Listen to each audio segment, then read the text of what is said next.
Assalamualaikum warahmatullahi wabarakatuh, teman-teman. Jumpa lagi untuk sesi penelitian kualitatif berikutnya.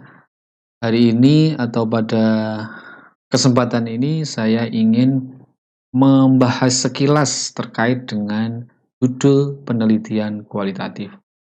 Bagaimana membuat judul penelitian kualitatif? Kita perlu belajar untuk membuat judul yang lebih menarik atau yang sesuai dengan kaidah kualitatif. Karena biasanya kita cenderung untuk dilatih menggunakan judul-judul penelitian kuantitatif, misalnya pengaruh ini, perbandingan ini dengan itu, kemudian efektivitas ini dan itu, yang semua judul itu berlogika positivistik atau deduktif. Nah, bagaimana kalau penelitian kualitatif itu sifatnya tidak seperti itu, tapi berbeda dengan pendekatan atau cara membuat judul kuantitatif? Sebagian besar sih ada dua, kalau tidak hubungan, ya pengaruh atau efektivitas. Nah, biasanya di kuantitatif seperti itu. Nah, bagaimana kalau di kualitatif? Meskipun di kuantitatif biasanya di jurnal-jurnal itu sudah judulnya tidak seperti itu, tapi tidak tahulah kalau di skripsi atau di tesis dan di disertasi mungkin sebagian atau ada kebiasaan hubungan, pengaruh, dan beberapa perbandingan ini itu atau efektivitas. Nah, saya juga nggak tahu mengapa itu kemudian begitu mentradisi tulisan atau pembuat judul kuantitatif. Nah, bagaimana kita akan memulai untuk merancang judul penelitian kualitatif? Nah, kita akan bahas sekilas di sini bahwa satu, pemilihan judul mencerminkan realitas faktual, emik. Kalau tadi kita sudah atau di sesi kemarin, sesi sebelumnya, saya sudah menyampaikan tentang data pembuka wawasan yang itu merupakan ciri adanya kualitas emik dari cara kita memulai penelitian kualitatif. Sekarang juga begitu. Judulnya harus juga mencerminkan realitas emiknya. Sehingga fakta-fakta emik itu kemudian menjadi bagian yang paling penting di penelitian kualitatif. Bahkan di dalam membuat judul pun kalau nanti ada emik yang bisa ditarik menjadi suatu kata unik, maka itu bisa dibuat judul penelitian. Contohnya toleransi sanggar cendekia. Nah, misalnya pembelajaran toleransi di sanggar cendekia. Nah, itu judul kualitatif. Nah, bagaimana teknis-teknis yang lainnya? Anda bisa melihat beberapa judul-judul skripsi atau jurnal-jurnal bagaimana perbedaan antara memberi judul pendekatan kuantitatif sama memberi judul pendekatan kualitatif. Nah, saya lanjutkan. Judul penelitian kualitatif itu bisa dikaji secara teori dan diperdebatkan dalam kerangka ilmiah. Meskipun misalnya acuan teorinya sangat terbatas. Nah, kalau acuan teorinya sangat terbatas, maka kita punya peluang untuk mengkaji itu secara pemikiran sesuai dengan penalaran kita, sesuai dengan argumentasi kita. Sehingga judul penelitian itu sudah merupakan objek yang bisa dikaji. Jangan sampai judul penelitian itu kemudian tidak bisa dijabarkan secara ilmiah nantinya. Meskipun misalnya biasanya kan mahasiswa itu, Pak Mahfur, ini sulit mendapatkan referensi. Tapi ya sudahlah. Nah, menurut saya hari ini sesulit apapun kalau kita bisa melek teknologi, saya kira kita bisa mencari beberapa pendekatan-pendekatan atau acuan-acuan yang mengarah ke judul yang kita pilih. Tapi titik tekannya di sini adalah judul yang sudah kita pilih itu bisa dikaji secara psikologi. Kalau judul itu Anda tentukan tapi kemudian tidak bisa dikaji secara psikologi, itu ya percuma. Sehingga kita nanti seperti di ruang kosong meneliti ini tapi di psikologi itu tidak menjadi kajian. Makanya kalau misalnya minim kajiannya, maka kita bisa membangun rasionalisasi atau argumentasi-argumentasi yang mengarahkan kepada suatu konsep tertentu. Nah, di situ judul penting untuk kita lihat relevansinya dengan kajian psikologi. Misalnya, saya contohkan lagi ayam tentrem, terus kemarin itu ada mahasiswa yang mengajukan Drimo ing Pandum. Nah, Drimo ing Pandum boleh jadi ini tidak ada di dalam kajian psikologi. Tetapi karena kita mendapatkan data emik, kita sudah mengetahui isi-isi dari Drimo ing Pandum itu apa. Nah, kalau kita sudah ketemu isinya, kita bisa nanti meracik ini kira-kira masuk dalam konsep apa ya, masuk dalam wilayah kognitif, afektif, atau masuk dalam personality. Nah, kalau kita sudah bisa memposisikan itu, maka nanti kita akan posisikan tema judul yang ada di penelitian kita ke wilayah-wilayah kajian tertentu yang peneliti ya menurut saya yang harus memahami.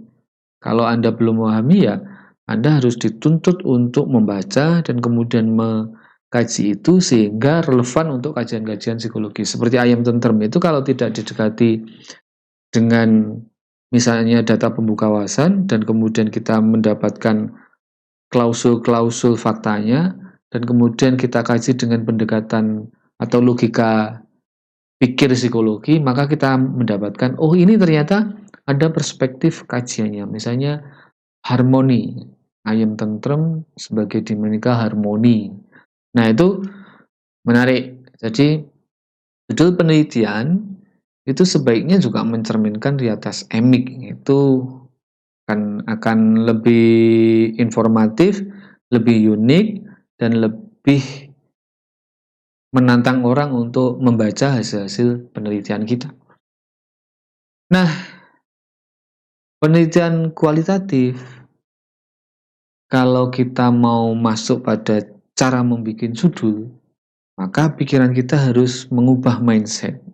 Seperti yang saya sampaikan tadi, tidak ada misalnya pengaruh, hubungan, efektivitas, yang itu kemudian arahnya menguji sesuatu atau membuktikan sesuatu sehingga kita membutuhkan pengetesan untuk menguji kebenaran.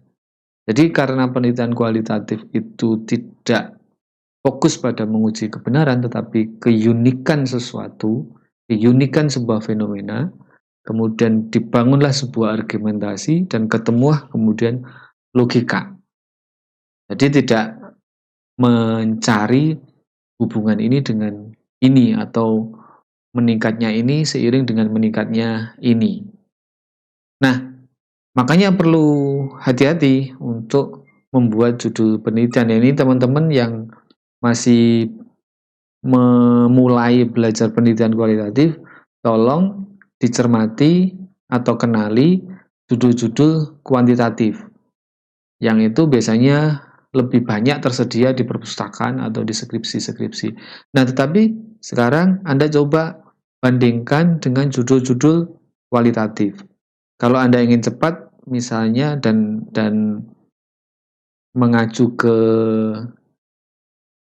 judul-judul penelitian skripsi yang saya bimbing atau beberapa tulisan saya yang saya buat mungkin di repository. Jadi silahkan Anda lihat repository atas nama supervisor saya. Nanti di repository UIN Malang itu ada judul-judul kualitatif yang bisa Anda acu. Sehingga Anda nanti bisa membedakan antara judul yang model kuantitatif sama judul yang modenya kualitatif. Sehingga tidak terkesan judul itu seperti judul yang sifatnya positivistik, yaitu testable, jadi sifatnya memberikan atau mengarahkan ke pengujian tertentu, mengetes sesuatu, dan kemudian menguji hipotesis atau membuktikan hipotesis, maka itu pendekatannya kuantitatif. Kalau meningkatkan bagaimana? Barangkali bisa kalau meningkatkan, karena meningkatkan itu boleh jadi masuk dalam pendekatan transformatif. Jadi peningkatan perubahannya seperti apa? Tetapi kualitas perubahannya tidak semata-mata digunakan pendekatan-pendekatan kuantitatif. Tapi dengan FGD, dengan pemaknaan bersama, dengan ini target-target yang telah ditentukan bersama, sementara prosesnya adalah proses kualitatif.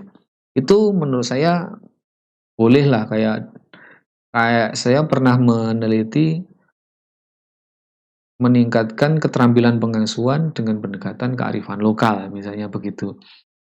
Tetapi pengujiannya tidak model eksperimen, tetapi model diskusi bersama, refleksi bersama, menghayati setiap sesi-sesi perubahan, maka itu pendekatannya kualitatif.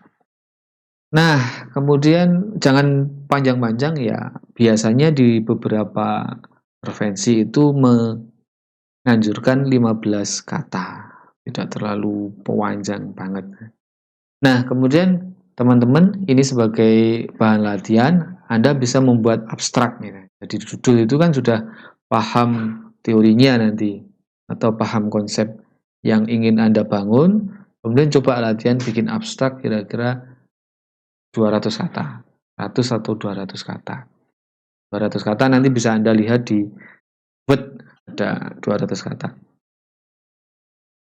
Nah, itu judul penelitian. Nah, sekarang saya lengkapi juga bagaimana kita kemudian membuat proposal. Nah, silahkan setelah judulnya ketemu langsung aja gas, karena penjelasannya nanti kalau terlalu lama, pada judulnya itu cuma 15 kata. Nah, kemudian saya sambung ke cara melanjutkan dari judul itu menjadi proposal penelitian. Nah, ini saya campur gitu antara yang kualitatif non transformatif, kualitatif yang fenomenologis, studi kasus, atau kualitatif umum lah ya, karena ini diperuntukkan untuk mahasiswa S1 mungkin yang umum. Tapi nanti yang expert mahasiswa S2 misalnya sudah bisa fokus ke model fenomenologi atau pendekatan etnografi, pendekatan studi kasus, pendekatan discourse analysis, atau pendekatan participatory action research, atau jenis pendekatan feminist research dan sebagainya. Itu nanti sesuai dengan pilihan Anda. Tapi ini umum dan nanti ada segi tambahan model transformatif. Nah, di paragraf pertama saya sarankan Anda langsung fokus masalahnya dipaparkan. Ternyata begini motivasi disiplin tadi, disiplin di sesi yang lalu. Misalnya disiplin begini, maka silahkan fokus masalah yang ditemukan berdasarkan data. Kemudian kalau Anda transformatif, kira-kira perlakuan apa yang paling penting dilakukan? Nah, kalau di transformatif kan ada tadi, ada ini saya sampaikan, ada sisi kirinya ini, berarti ini masalah, kemudian sisi kanannya adalah tujuan. Nah, perlakuan apa yang baik atau tindakan apa yang baik untuk mencapai tujuan? Maka kalau di latar belakang di paragraf pertama, silahkan memaparkan itu. Tapi kalau Anda tidak membuat penelitian jenis perubahan, maka cukup bagaimana Anda mencoba mengangkat fakta yang Anda temukan atau kondisi yang Anda pahami di lapangan menjadi tema psikologi. Maka di paragraf pertama gunakan itu. Kemudian buktikan literatur yang membenarkan permasalahan itu. Artinya seperti yang saya sampaikan, apa yang kita temukan seunik apapun itu harus kita kaji berdasarkan literatur-literatur ada. Meskipun tidak persis ini teorinya harus ada. Tapi kita bisa membangun argumentasi bahwa ini layak digunakan pendekatan atau layak untuk diliti karena kita bisa memahamkan pada audien atau mungkin pada supervisor atau pada penguji bahwa ini layak dikaji. Misalnya ayam tentrem itu layak dikaji karena secara literatur psikologi ini memiliki kekhasan seperti ini dan kemudian memiliki proses harmoni misalnya. Maka paragraf kedua itu kaji secara literatur ya. Ya. Jadi jangan lupa paragraf kedua adalah literatur. Kemudian berbagai kekurangan literatur itu paragraf ketiga. Ini yang sederhana latihan menulis penelitian kualitatif dengan bikin latar belakang atau proposal atau ya pendahuluan dari desain penelitian itu bisa kita tuangkan nanti di sini.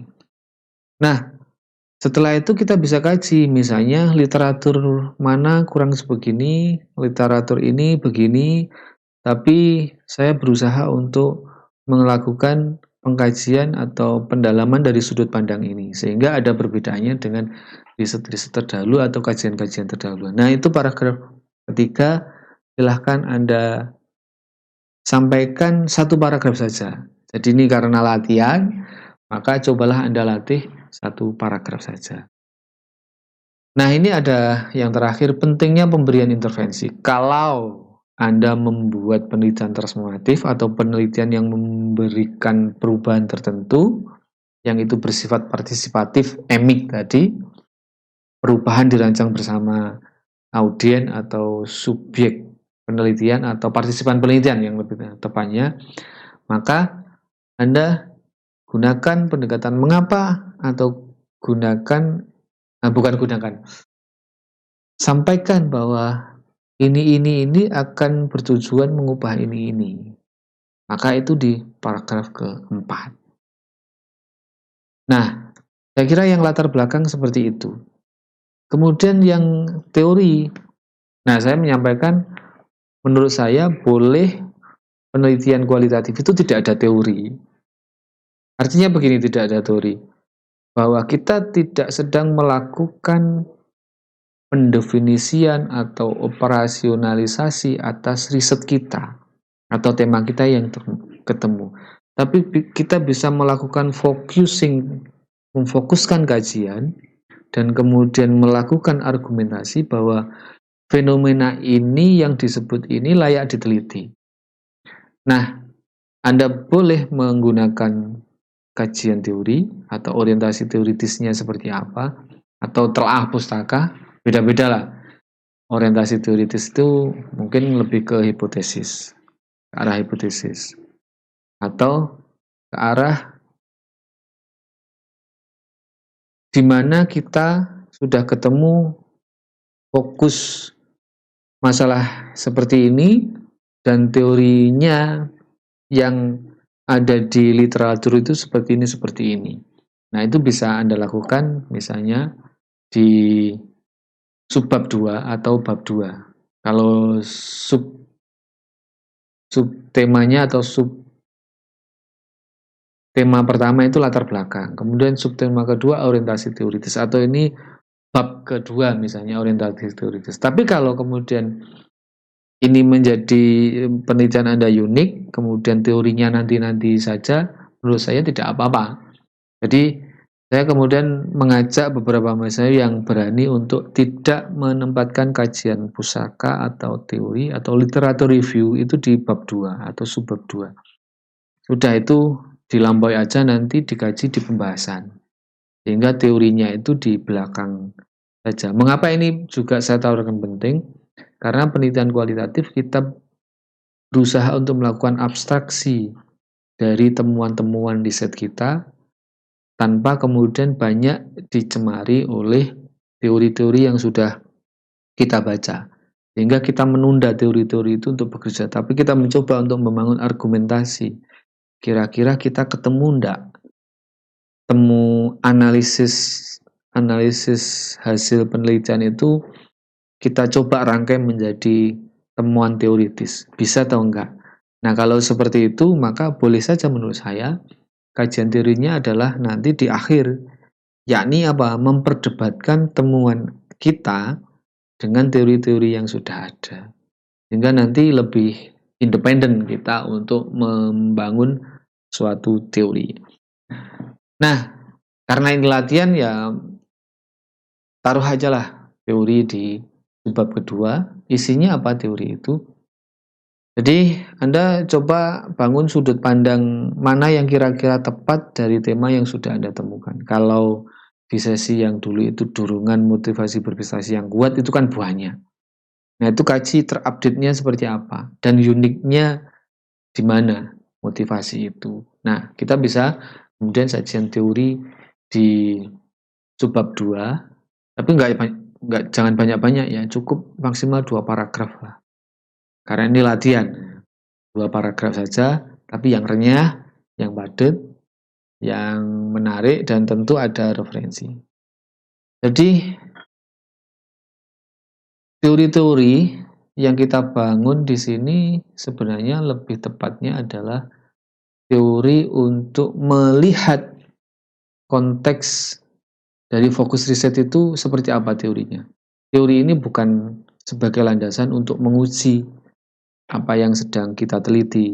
Nah, isinya adalah menjelaskan istilah secara konseptual dan ulasan ringkas atas tema riset berdasarkan disiplin tertentu. Jadi, Anda jelaskan istilah secara konseptual itu apa. Misalnya motivasi adalah bla bla bla seperti ini, atau kajian-kajian yang mengarah ke misalnya nrimo ing pandum itu lebih identik ke kajian-kajian seperti apa. Nah, itu bisa ditampilkan di situ berdasarkan argumentasi kita sehingga nanti kita punya judgement teoritik atas penelitian yang kita lakukan, meskipun itu bukan untuk menguji nantinya, tapi hanya memberikan wawasan bahwa objek psikologis yang sedang kita teliti itu bisa dikaji dan dikembangkan dalam psikologi. Tujuannya seperti itu. Nah, Anda tentunya harus menelaah pustaka. Telakah pustaka itu tentu Anda melihat teori yang ada. Kalau itu banyak, kalau itu sedikit bagaimana ya. Pokoknya harus ada teori. Kemudian hasil riset. Nah, hasil riset itu juga sebenarnya bisa ditampilkan di situ. Telaah pustaka itu macam-macam. Kemudian peluang tema riset. Artinya apa?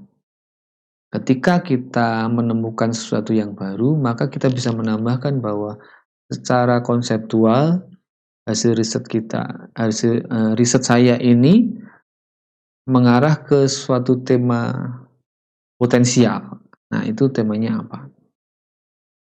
Nah, jadi silahkan diresum ya, menjelaskan istilah secara konseptual, kemudian telaah pustaka itu bisa teori, bisa hasil riset, kesimpulan-kesimpulan hasil riset itu biasanya memperkuat teori-teori yang sedang diuji cobakan.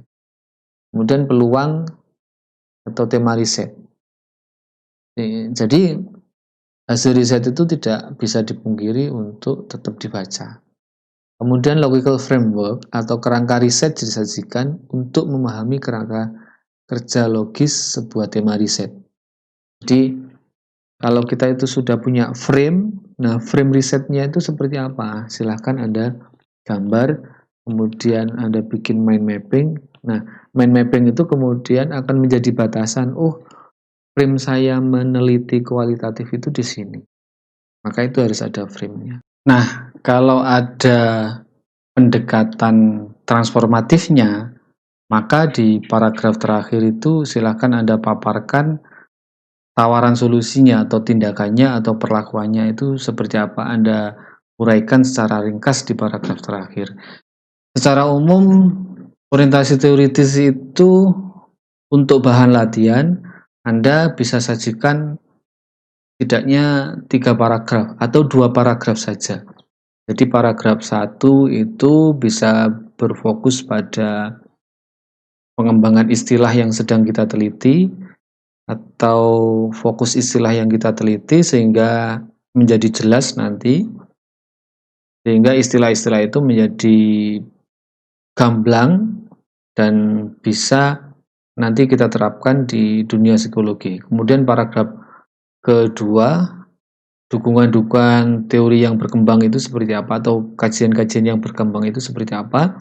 Kemudian yang ke selanjutnya itu ada logical framework, itu bisa ditambahkan lah, misalnya 1, 2 paragraf atau 3 paragraf, atau Anda racik ini menjadi tiga paragraf saja. Anda racik menjadi 3 paragraf sehingga menyakup ini semuanya. Kalau kemudian tidak cukup, ingin menambahkan paragraf, ya dalam latihan tidak masalah, tapi sebisa mungkin ini kita sodorkan secara sederhana. Nanti kalau yang banyak-banyak, silahkan di hasilnya saja. Karena hasil itu jauh lebih penting untuk membuka wawasan kita terhadap hasil-hasil riset kita, sehingga kita sediakan jawaban yang lebih longgar gitu. Nah, teman-teman sampai di situ dulu kita menulis proposalnya. Untuk metode silahkan menyesuaikan, atau metode kita bisa kembangkan pada diskusi yang lain, atau saya sampaikan pada diskusi-diskusi yang lain. Dan kalau nanti ada peluang untuk saya bikin konten, maka kita akan sediakan atau kita akan bahas terkait dengan metode. Saya kira itu teman-teman, semoga apa yang ada di informasi ini benar-benar bermanfaat untuk Anda semuanya, terutama mahasiswa yang sedang melakukan penelitian kualitatif. Semoga ini bisa menjadi pemantik ya, bukan sesuatu yang saklek, tapi ini memantik Anda untuk berpikir dan kemudian mengembangkan ke dalam acuan-acuan yang lebih kredibel. Karena ini adalah resume dari hal-hal yang paling penting yang harus kita perhatikan dalam penelitian kualitatif. Terima kasih, sampai ketemu dan semoga bermanfaat.